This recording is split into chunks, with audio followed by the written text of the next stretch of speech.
Naganap po na hakbang ng maisog sa Hong Kong, isa po sa naging resource person or speaker ay walang iba kundi itong kwela at sikat at palaban na content creator na isa rin sa mga diehard supporter po ni PRRD ay itong si Peebles Talakira.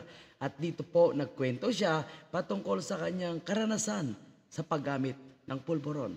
At may paalala po siya kay Pangulong Bongbong Marcos Jr. Ano ito? At yan po ang ating alamin sa video ito, mga kababayan.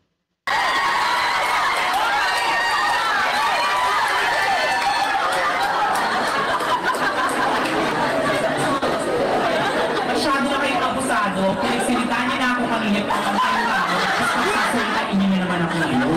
Eh, isa lang naman ang sasabihin ko na huwag kayong magnanakaw. So, grabe, ano? Pabungad pa lang, napakaganda na po yung kanyang sinabi. Yun lang, huwag kayong mag-a-addict. At mag-moisturizer kayo kung hindi 4 layers yung ito. Diba? Natuloy nga pag isang alta, dry naman yung skin mo. Wala akong masasapan yung PS. So, good vibes po mga kababayan po natin. Itong dala ni Peebles Talakira, mga kababayan po natin. Ang foreign policy, hindi ko alam yung pinag-aagawang dagat na yun. Dahil mas dagat, hindi ko nakalala. Alam mo kasi. Basta alam ko lang, mahal ko kayo mga OFW. Dati rin po akong, gaya ng kwento ko kanina, dati rin akong OFW, pero kasi kayo higan, ako iligan. Overstay ako for 17 years. Diba? Ako na kung mismo yung sumuko. Nakakaharap sa akin. Kinikwento niya po yung kanyang experience bilang isang OFW sa Japan. So ang kaibahan nga, ayon sa kanya, ang mga OFW sa Hong Kong ay legal. Samantala siya ay 17 years po na illegal sa Japan. Immigration ng Tokyo, napagod sila.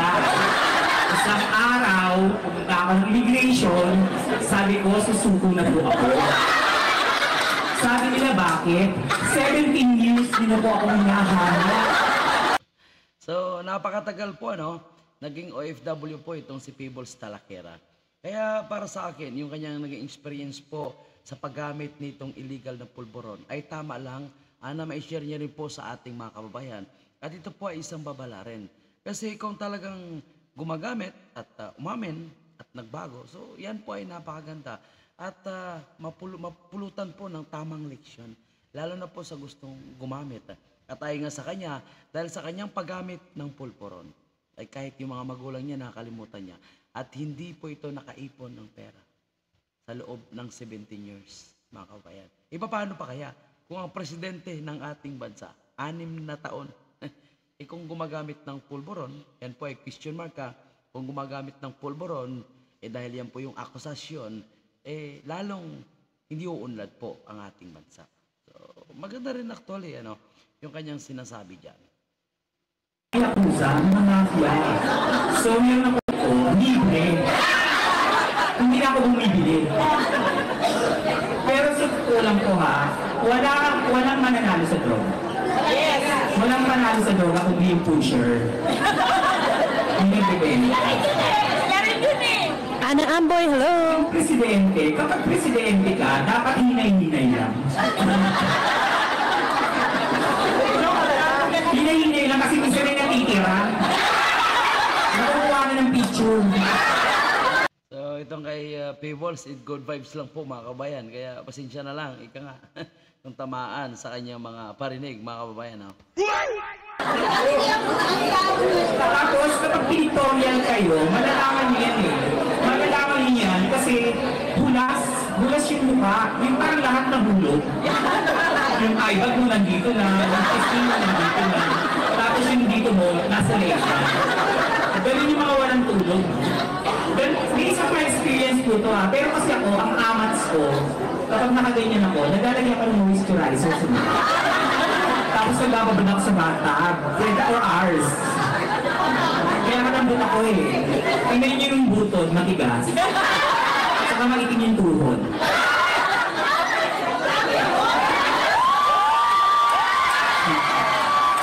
parang good vibes na good vibes po at kahit papaano nabigyan po ng kasiyahan at pansamantalang nakarelax po at naka-enjoy ang mga kababayan nating OFW. Dahil alam natin, ang pagiging isang OFW ay minsan nakakapagod, nakaka-stress po.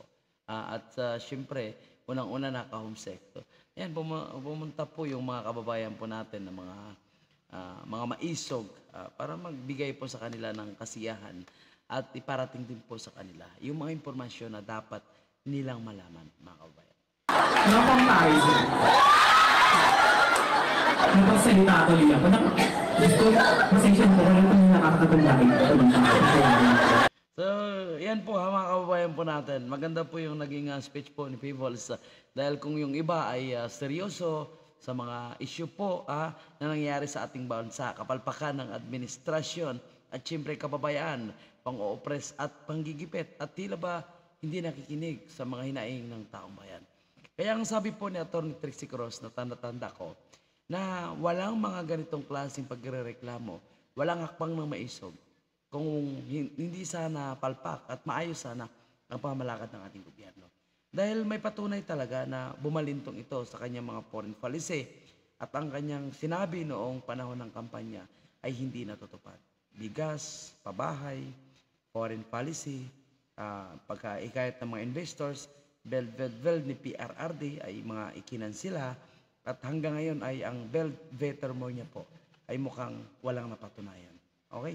So kayo po mga kababayan po natin, ano po ang inyong komento patungkol sa issue ito? Kayo po ba may mga patunay na may mga maganda na gawa na itong administrasyon? Ilagay niyo po dyan kung kayo po ay kanyang taga-suporta. Basta't kami po, ang nakikita namin ay talagang palpak ang administrasyon ito. Mahina, ika nga, sabi ni PRRD. Maraming salamat.